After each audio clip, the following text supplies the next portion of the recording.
I knew I had been invited to the garden party at Lady Holbrook's as a kindness, and kindnesses in that part of Hampshire were always calibrated to humiliate. I stood at the edge of the rose walk, holding a cup of lemon water I had not drunk, watching 22 young women in white muslin laugh at something I could not hear. My own gown was white too, but mine had been my cousin Beatrice's 3 seasons past, and the silk at the elbows had thinned to the colour of weak tea, and the hem had been turned twice, and I could feel Lady Holbrook's eldest daughter noticing it from across the lawn. She was noticing it the way one notices a stain on a tablecloth at a dinner one has paid a great deal for, with proprietary irritation, as though my shabbiness were an imposition on her hospitality. My name is Charlotte Whittaker. I was 24 years old that afternoon. I had been out in society for 6 years. I had never received a single offer of marriage, and I had never, in all those 6 years, opened my mouth at a gathering of more than 4 people without being interrupted before I finished a sentence. I had been told, by my aunt, by my cousins, by the dancing master, by the rector's wife, that I was too quiet, that I was too still, that I lacked the vivacity required of a young woman in the marriage market, that if I did not learn to sparkle, I would die a spinster in a rented room in Bath, and serve me right. I had stopped trying to sparkle at 21. I had simply stopped. Charlotte. My cousin Beatrice appeared at my elbow, as she appeared at every gathering, checking on me the way one checks on a dog one has tied to a railing. Why are you standing here alone? Come and meet Miss Carrington. She has just returned from Paris. I have met Miss Carrington. Then come and meet her again. Heavens, Charlotte, you cannot simply stand against the hedge like a Beatrice. A voice from behind us, Lady Holbrook herself, sailing across the lawn in pale lilac silk, her eldest daughter trailing in her wake. I wonder if I might have a word with your cousin, alone. Beatrice's face did a small, complicated thing, equal parts hope and alarm, and she retreated, leaving me to whatever our hostess had planned. Lady Holbrook smiled. It was a smile I recognised. It was the smile of a woman preparing to say something she had rehearsed. Miss Whittaker, she said, I am so very glad you could come today. It was kind of you to include me. Yes, well, about that. She turned her parasol, delicately, so that its shadow fell across my face and shielded the expression beneath her bonnet from the other guests. I find myself in an awkward position, my dear. You see, my daughter Sophia, a small nod toward the eldest, who was examining a rose as though she had never seen one before, has invited a particular gentleman to this afternoon's gathering, a gentleman of some consequence, and I find that my numbers are, shall we say, a little unbalanced. I wonder if you would be so very good as to take the carriage home. I would be most grateful indeed. I understood her, of course. I understood her completely. The gentleman of consequence had arrived. He was expected to look at the young women Lady Holbrook had assembled. He was expected to select one, ideally Sophia, for particular attention.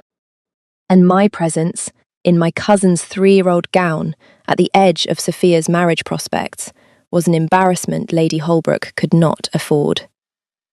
I was being sent home, in front of everyone, before the gentleman had even been introduced to me. Of course, I said.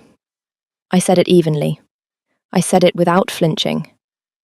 I had been practicing that particular tone of voice for 6 years, and I had become very good at it. I knew you would understand.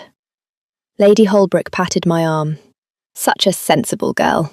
Sophia, dear, would you find Fenwick and have him bring the carriage round? Miss Whittaker is feeling unwell. I am not feeling unwell. You are, Lady Holbrook said firmly. You are feeling quite unwell, Miss Whittaker. Good afternoon.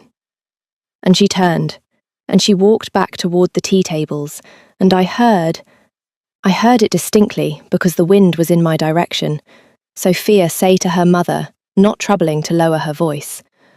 Oh, thank heavens! Send the quiet one home. She was ruining the light. And the little knot of young women around them laughed. But here is what Sophia Holbrook did not know. Here is what her mother did not know. Here is what not one person on that lawn, in their white muslin and their pale lilac silk, had any way of knowing. Because while I was being walked to the carriage, while I was sitting in it, quite composed, refusing to weep, waiting for the horses to be brought round, a rider was already on the road from London. He was carrying a leather folio. Inside the folio was a document, and on that document, in dark ink, in the hand of the 8th Duke of Ravensford, my name had already been written. My name is Charlotte Whittaker. I should say now that I was not precisely nobody, though I had been treated as nobody for most of my adult life. My father had been the second son of a baronet. He had been a scholar, a genuine one, not the kind of dabbling gentleman who translated a Horace and called himself classicist. He had taught Greek and Latin at a small but respected school near Winchester for 30 years, and he had corresponded with serious men in Oxford and Cambridge. And when he died, he had left behind a library of over 2,000 volumes, annotated in 3 languages, and a daughter who had read most of them. He had taught me himself, from the age of 6, Greek, Latin, mathematics, natural philosophy, music. He had been a competent violinist and had insisted I learn. He had died when I was 18, and my mother the year after, and I had gone to live with my uncle's family in Hampshire because I had nowhere else to go, and because my uncle had inherited the baronetcy and had felt, at least for the first 6 months, that he ought to make an effort. The effort had not lasted. My uncle's wife had 3 daughters of marriageable age and a tight budget for gowns, and an even tighter supply of patience for an unmarried niece with a habit of reading at breakfast. I had been moved, within a year, from the family wing to a small room at the back of the house, and my books had been moved to a cupboard under the stairs. And I had understood, very quickly, that I was to be seen and not heard, and that if I could not secure a marriage of my own, I would live out my days in that small room, or in one like it, in whatever house would take me. I had stopped speaking, largely, at 21.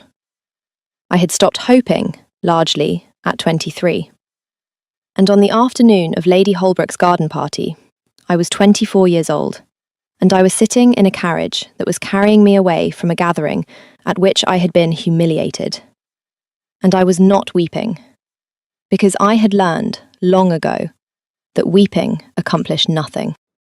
What I did not know, what I had no possible way of knowing, was that 6 weeks earlier, in a panelled library in Grosvenor Square, a letter had been opened, and a decision had been made, and a document had been drawn up, and my name had been written on it.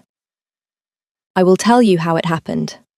I will tell you in the order I learned it, because that is how it was told to me.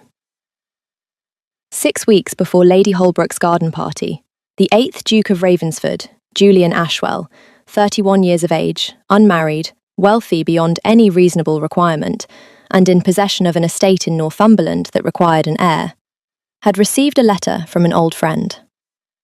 The friend was a clergyman. He had been, many years before, a pupil of my father's. He had written to the Duke, not on my behalf. He did not know me, not really. We had met once or twice, but on behalf of my father's memory. He had written because the Duke had made, some months previously, a peculiar request of every scholar of his acquaintance. The Duke had asked them, in writing, whether they knew of any unmarried young woman of respectable family and superior education who might be suited to the position of Duchess of Ravensford. It was, I later learned, not the request of a man looking for a wife in the ordinary way. It was the request of a man who had decided, after long and careful consideration, that the ordinary way was not going to produce what he needed. The Duke of Ravensford had been out in society for 12 years. He had been pursued, the word is not too strong, by every marriageable woman in London, and by most of their mothers. He had danced, and he had hunted, and he had attended the opera, and he had been bored to distraction by every woman he had been introduced to.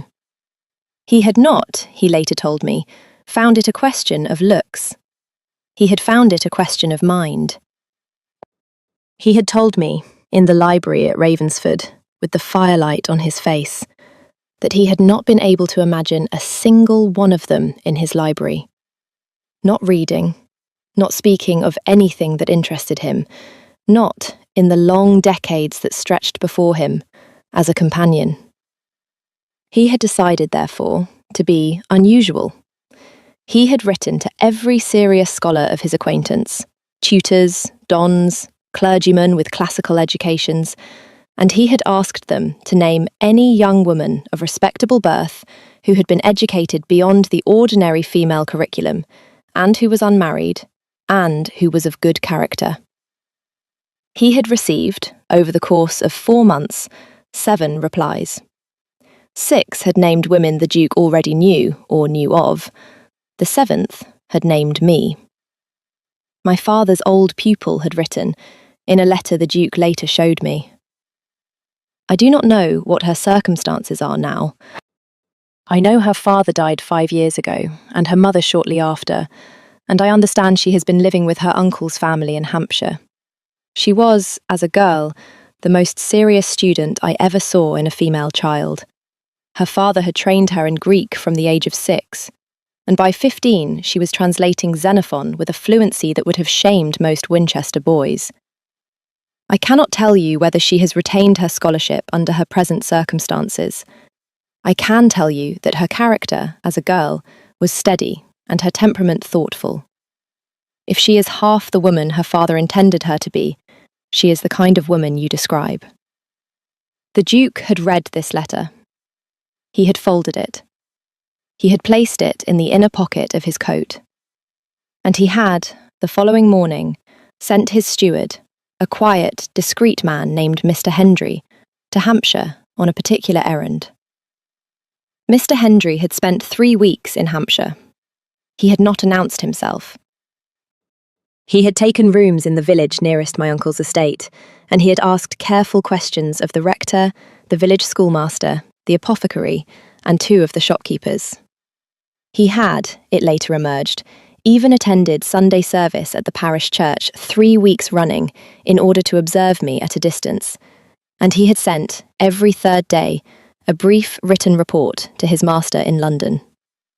Those reports, which the Duke eventually gave me, bound in blue ribbon as a wedding present, said, among other things, the following. The young woman is always the first to arrive at service and the last to leave. She does not sit with her uncle's family, but at the back of the church, alone. She does not speak during the sermon. She takes notes. I have confirmed this by observing her pew after the service. She leaves behind, on the ledge, a small pencil. She carries away whatever she has written.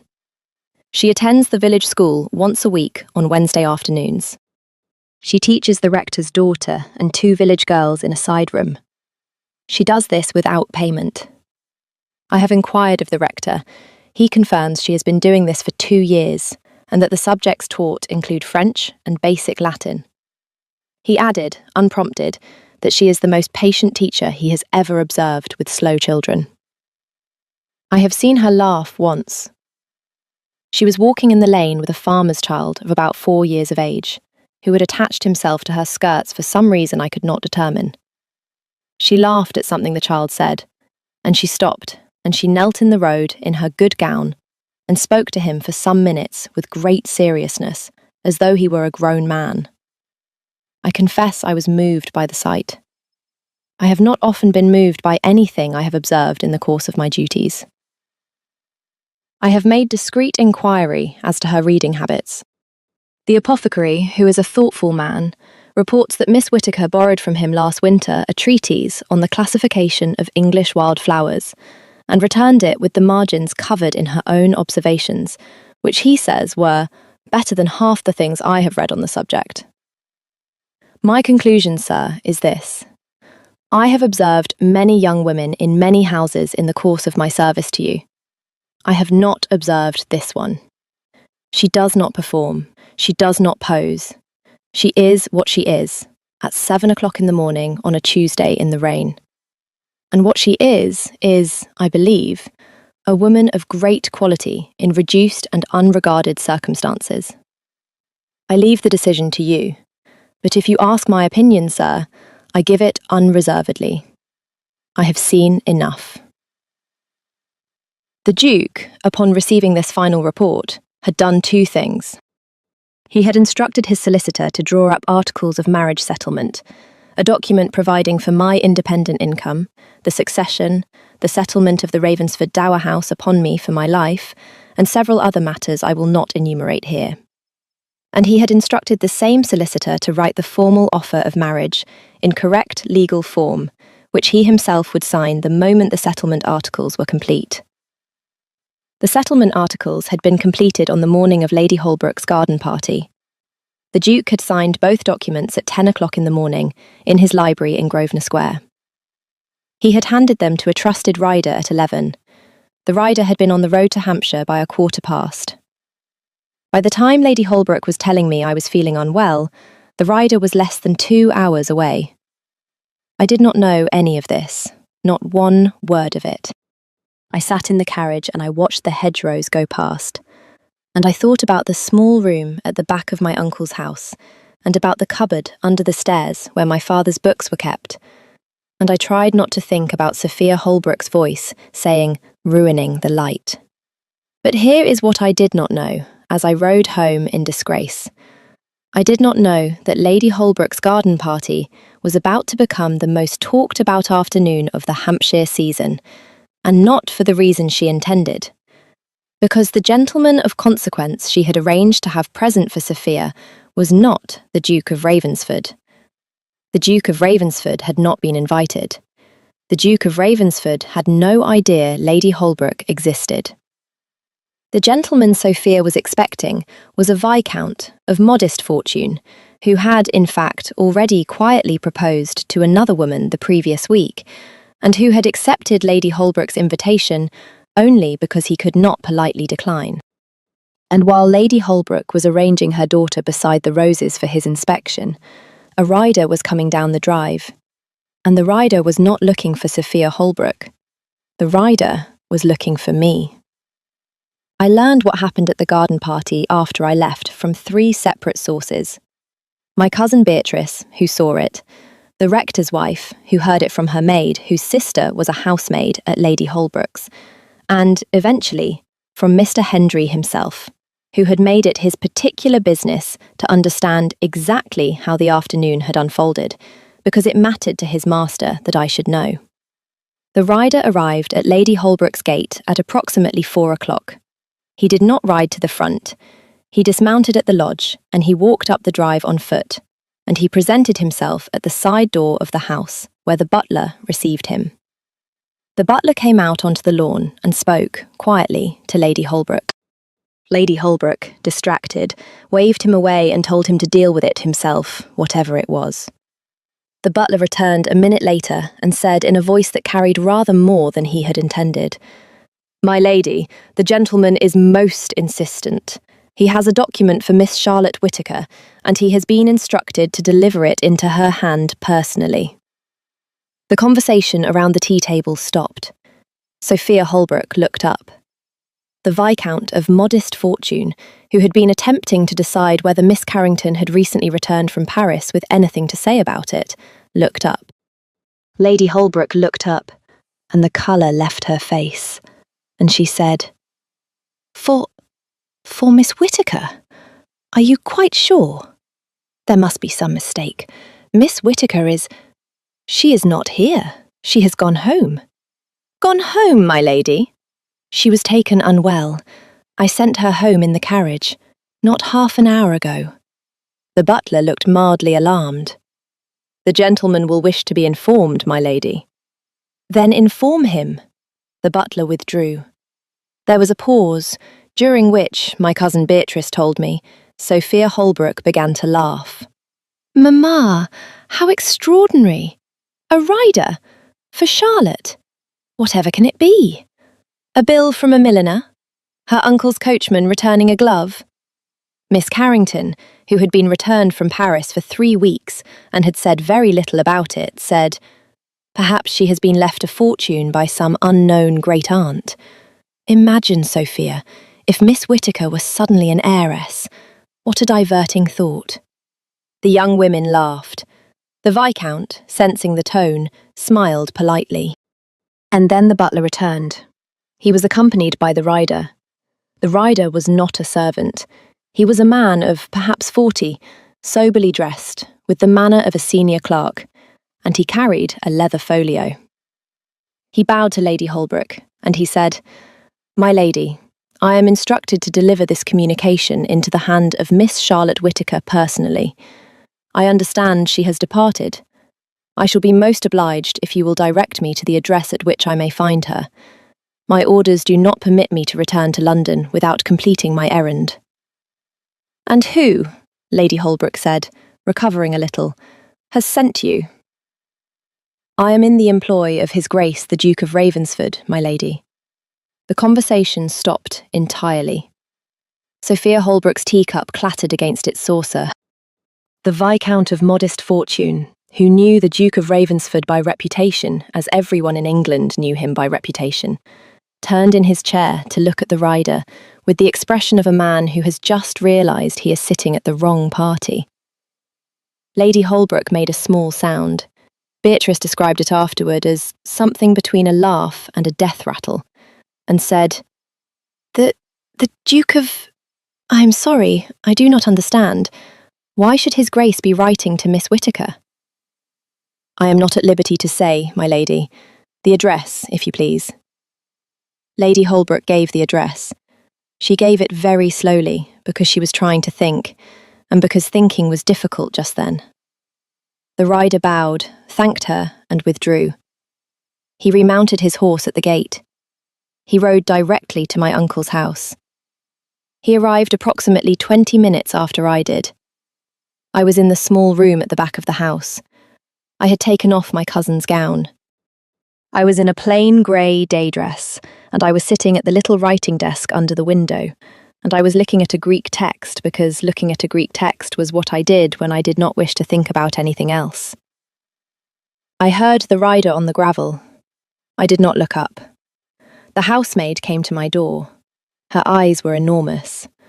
Miss Charlotte, there is a gentleman at the door. He says he will speak with no one but you. He says he is from His Grace, the Duke of Ravensford. Miss Charlotte, is it a joke?" I looked up from Xenophon. I looked at her. I said, quite stupidly, "Is what a joke?" "The gentleman, miss. Shall I send him away?" I stood up. I went downstairs. I went into the small parlour where my aunt received tradesmen, because she did not permit me to receive anyone in the drawing-room. The rider stood in the middle of the carpet, with his leather folio under his arm, and he bowed to me with a depth I had not been bowed to in 6 years. "Miss Whittaker." "I am Miss Whittaker."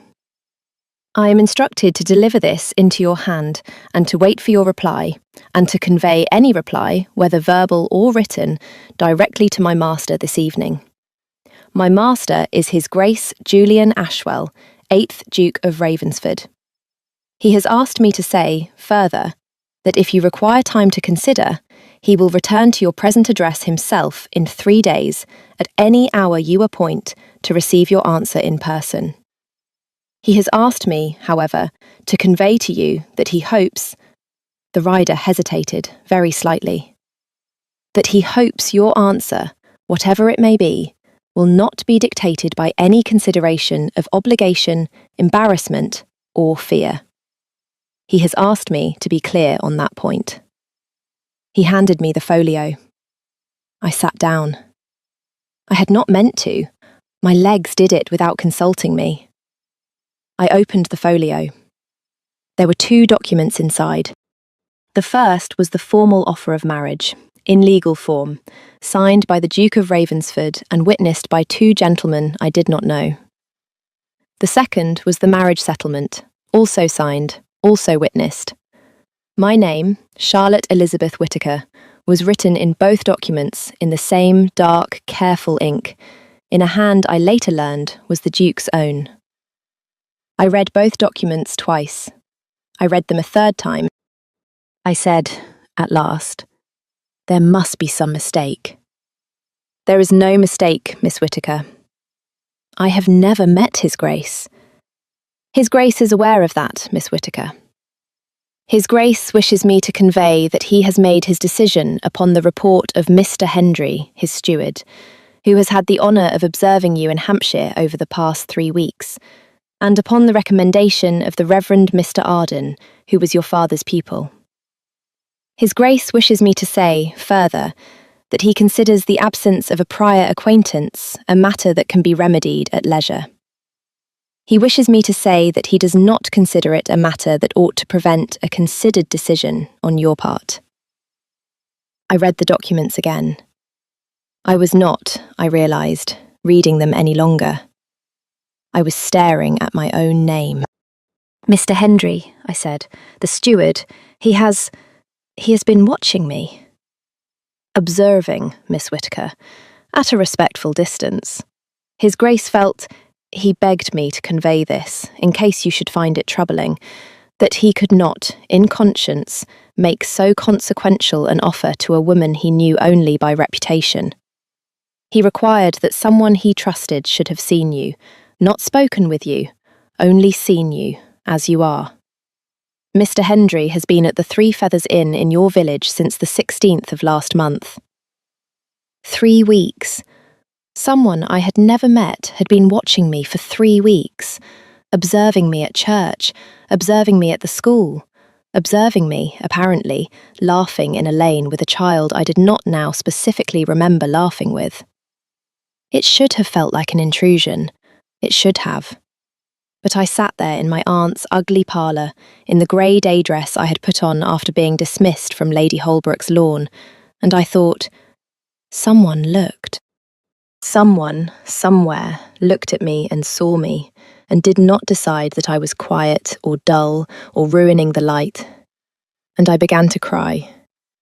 I had not cried in 3 years.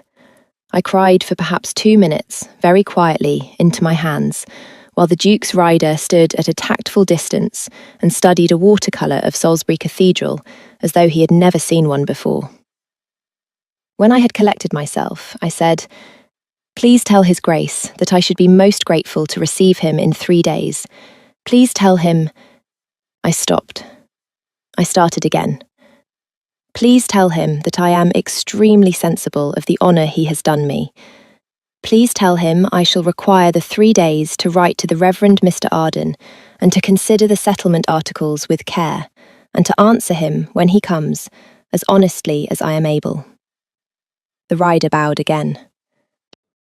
"I shall convey your reply, Miss Whittaker, word for word. May I say, on my own behalf, and not my master's, that I am very glad to have found you." "Thank you," I said. "So am I." The rider left. He rode back to London that night, changing horses at 3 posting inns, and he delivered my reply to the Duke in his library at 10 minutes past midnight. The Duke, I later learned, sat very still for some minutes after hearing it. Then he went to bed. He did not sleep, and in the morning he began, for the first time in 12 years, to be afraid. But before the 3 days had passed, before the Duke arrived in Hampshire in his travelling chaise to receive my answer, the news of the rider, and of the leather folio, and of the Duke of Ravensford's interest in a quiet spinster at the back of the Holbrook pew, had moved through Hampshire like fire through dry grass. By the morning of the 2nd day, every drawing-room within 10 miles was speaking of nothing else. And by the morning of the 3rd day, the day the Duke was to arrive, Lady Holbrook had called upon my aunt. My aunt received her in the drawing-room. I was not present. I learned of the conversation afterward, partly from my aunt herself, who delivered a version of it in which she emerged triumphant, and partly from the housemaid, who had listened at the door, and whose version I found rather more reliable.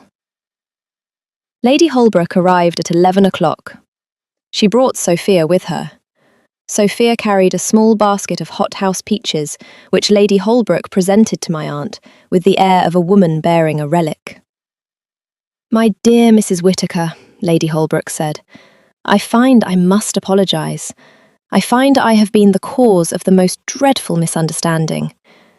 Dear Charlotte was not at all well on the afternoon of my little gathering, and I sent her home in my own carriage because I was so very concerned for her health. I trust she has recovered."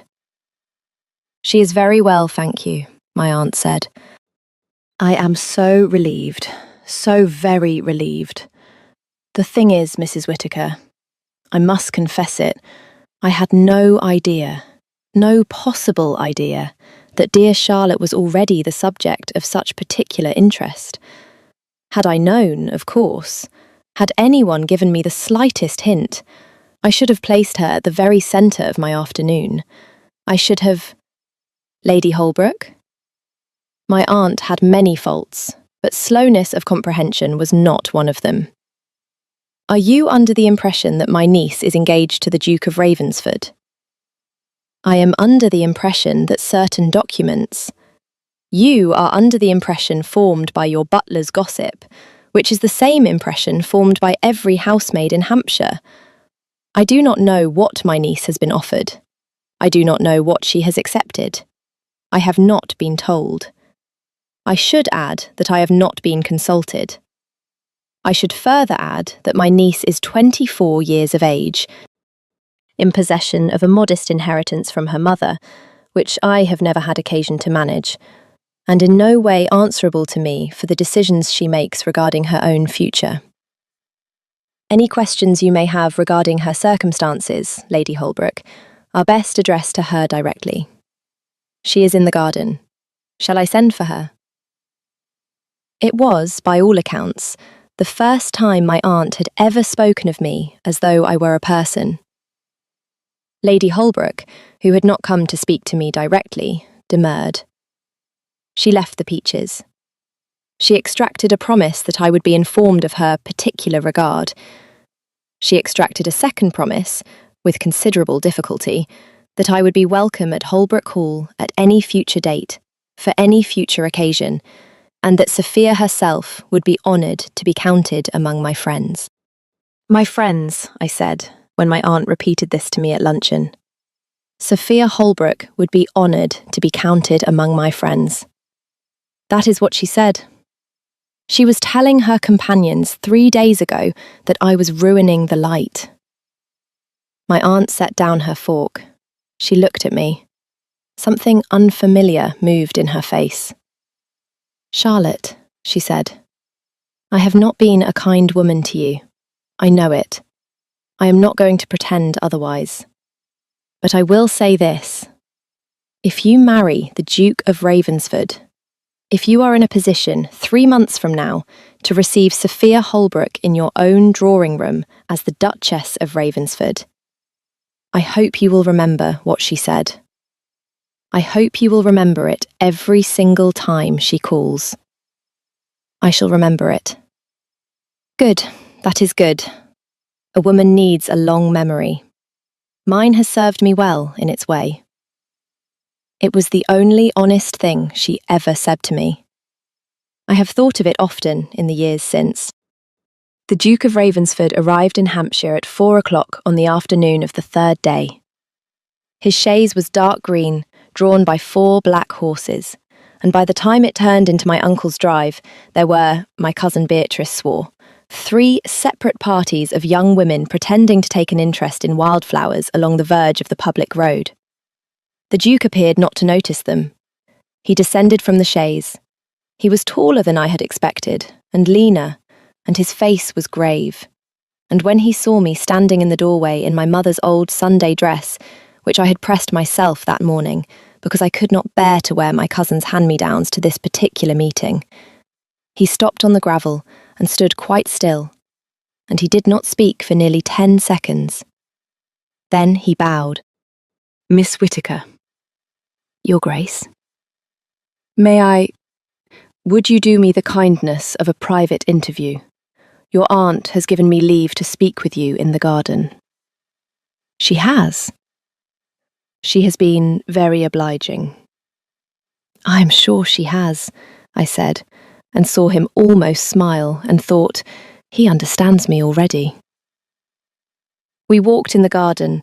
My uncle's garden was small and neglected, but there was a long gravel walk along the south wall, and we walked it together at a slow pace, and for the first few minutes neither of us spoke. He did not offer me his arm.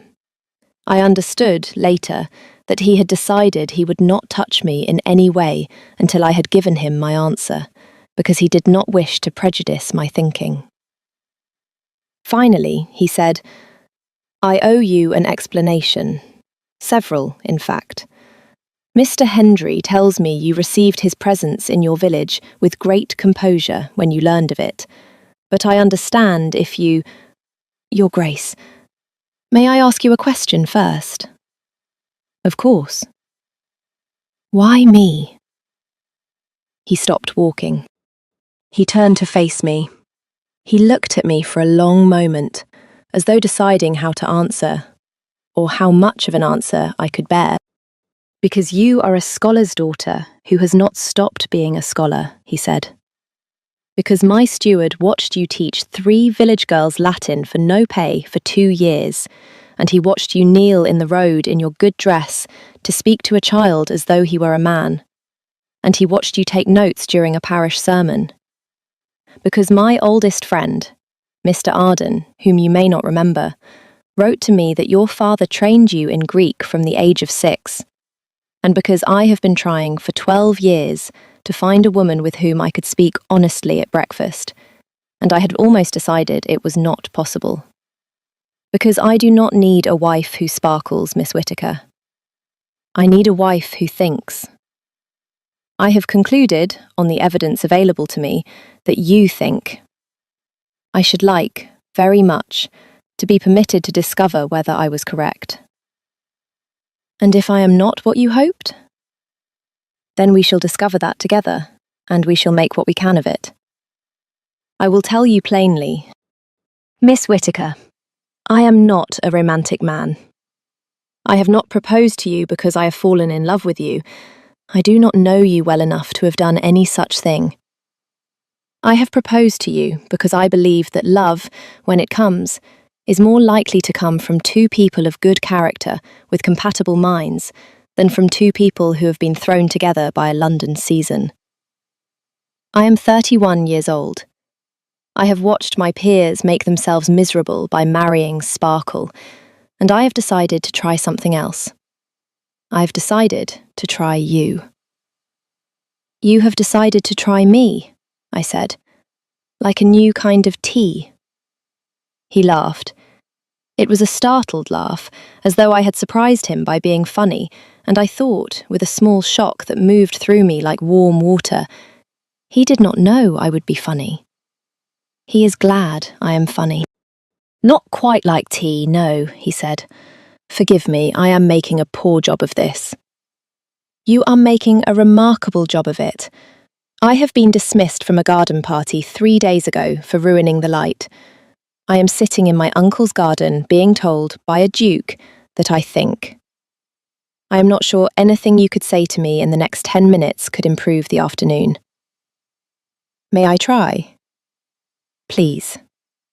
He turned then, and he took my hand, the first time he had touched me, and he held it, not tightly, not as though he were afraid I would pull it away, but as though he were weighing something. Miss Whittaker, he said, I have signed the offer. I have signed the settlement. Whatever you decide today, I will honour the settlement. That is, the provision for your independence, whether you marry me or not. I could not, in conscience, have approached you without that. You must have the freedom to refuse me without penalty. I shall not even speak of it again after today. My solicitor will correspond with whomever you appoint. But I am asking you, now, as plainly as I can, will you marry me? Will you come to Ravensford and look at my library and tell me which of the Greek texts I have got wrong, and sit at the other end of my table and learn me as I learn you? and see whether what Mr. Hendry saw in you can become, in time, what I hope it might become. Will you take the chance? I did not answer at once. I stood in my uncle's shabby garden, with the hand of the 8th Duke of Ravensford holding mine, and I thought of my father. I thought of him teaching me Xenophon at the kitchen table when I was 9, and correcting my Greek accents, and laughing when I made a joke about a verb he had not expected me to understand. I thought of my mother, who had told me, the week she died, that I was worth more than the world would ever tell me, and that I must never, never forget it. I thought of 6 years of being told I was quiet and dull and a disappointment and a burden. I thought of Sophia Holbrook. I looked up at him. Yes, I said. Yes, Your Grace. I will take the chance.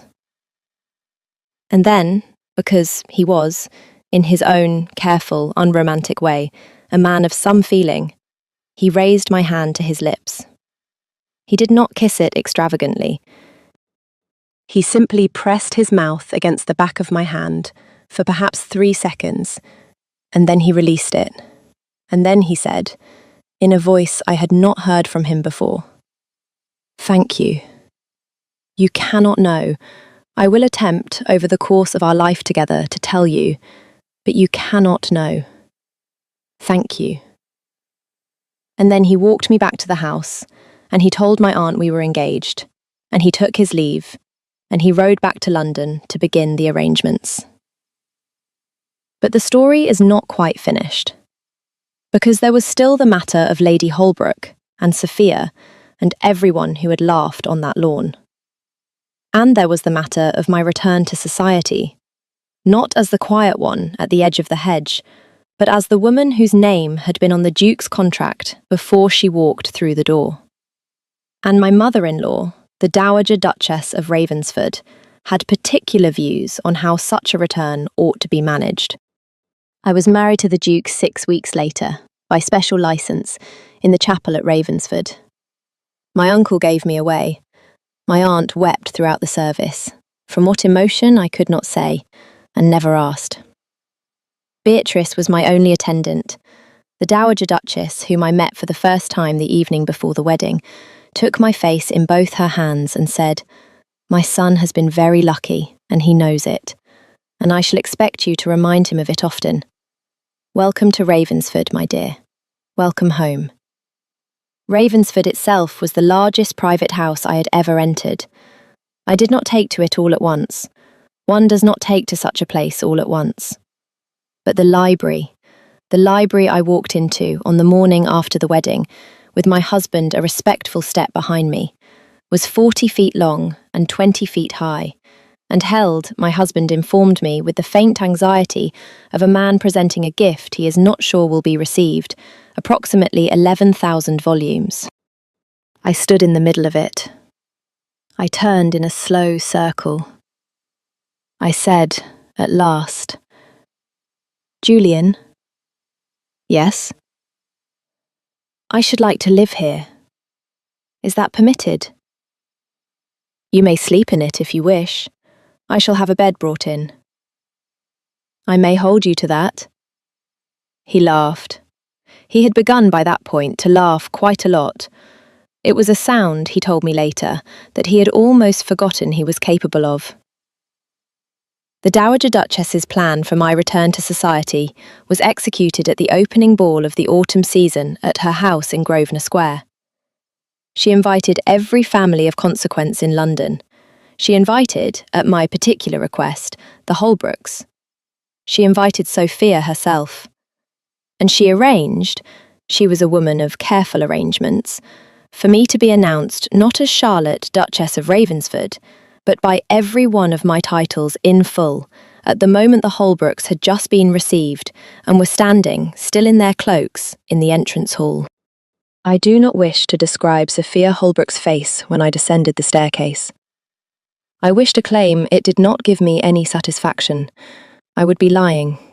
I am not a saint. I am the daughter of a Greek scholar and a countrywoman who loved me, and I spent 6 years being laughed at by girls in white muslin, and when Sophia Holbrook looked up and saw me on the stairs in dark blue silk with the Ravensford diamonds at my throat, I confess, reader, I confess freely, that something in me which had been coiled very tight for 6 years, uncoiled all at once, and I felt, for perhaps a quarter of an hour, magnificent. I recovered. I always did recover. I was, my husband said, the most self-contained woman he had ever met, and he meant it as a compliment, and I took it as one. I crossed the hall. I held out my hand to Lady Holbrook. I said, "Lady Holbrook, I am so very glad you could come. I believe you know my husband. Julian, this is Lady Holbrook, who was kind enough to invite me to a garden party last summer." My husband, who knew the whole story. I had told him the first night at Ravensford, lying awake in the dark, unable to sleep for the strangeness of it, said, with perfect gravity, "Lady Holbrook, I am very much in your debt. I understand you sent my wife home from your garden on a certain afternoon in June. Had you not done so, I believe my messenger would have had some difficulty locating her. I am most grateful." Lady Holbrook's mouth opened. It closed. It opened again. She said, at last, "Your Grace is too kind." "Not at all. Miss Holbrook, I beg your pardon, it is Miss Holbrook, is it not? May I present my wife, the Duchess of Ravensford? Charlotte, my dear, I believe you and Miss Holbrook have not been introduced." "We have not been formally introduced, no." Sophia Holbrook curtsied.